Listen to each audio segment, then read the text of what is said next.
manifester lorsque nous prions pour que quelqu'un reçoive. Jésus-Christ comme son Sauveur Dieu répond à cette prière pour montrer sa puissance salvatrice et lorsque nous prions pour un de nos besoins et que Dieu nous l'accorde. C'est pour montrer sa miséricorde. Prière. Seigneur, nous nous soumettons à toi, nous bénissons ton saint nom, comme il est glorieux de marcher dans ton royaume et de penser qu'un jour nous entrerons en ta présence pour toujours. Nous te remercions car notre prière ne sera plus égoïste. Maintenant nous serons humbles dans la recherche de ta volonté et, ce faisant, nous te donnerons la gloire que toi seul mérites. Si nous te glorifions, nous savons que tu rempliras nos cœurs de joie.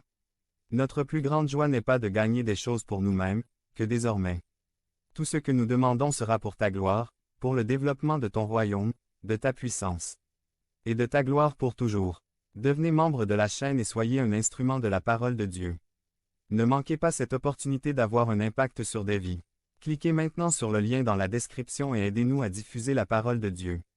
Vous n'aurez jamais soif par Josué Martinez. Résumé. Ce sermon exalte l'omniscience et les nobles desseins de Jésus-Christ. De même sa miséricorde et son pouvoir de choisir les plus indignes du monde.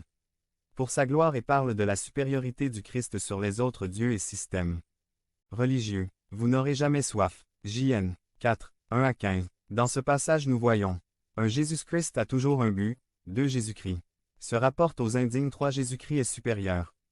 Jésus-Christ a toujours un but.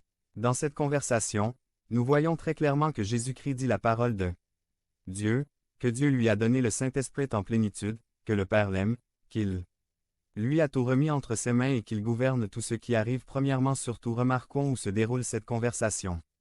Sychar, ville de Samarie. Pourquoi Jésus-Christ était-il là? J.N. 4, 1-4. Quand alors le Seigneur comprit que les pharisiens avaient entendu dire que Jésus avait fait et baptisé plus de disciples que Jean, bien que Jésus ne baptisait pas, mais ses disciples, il quitta la Judée et retourna en Galilée. Et il lui fallut passer par la Samarie. Il arriva donc dans une ville de Samarie appelée Sychar, à côté de l'héritage que Jacob avait donné à son fils Joseph. La renommée de Jésus-Christ commençait à lui créer des problèmes avec les scribes et les pharisiens. Aurait-il peur des pharisiens? Nous apprenons ceci. J.N. 10, 18. Personne ne me prend la vie, mais je la donne de moi-même. J'ai le pouvoir de le déposer et j'ai le pouvoir de le reprendre. Ce commandement, je l'ai reçu de mon Père. Alors pourquoi a-t-il fui? Parce que le temps n'était pas encore venu de mourir pour nos péchés. J.N. 7h30. Ils ont essayé de l'arrêter.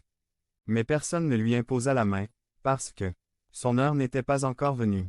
J.N. 8, 20. Ces paroles, Jésus les prononçait dans le lieu des offrandes, enseignant dans le temple.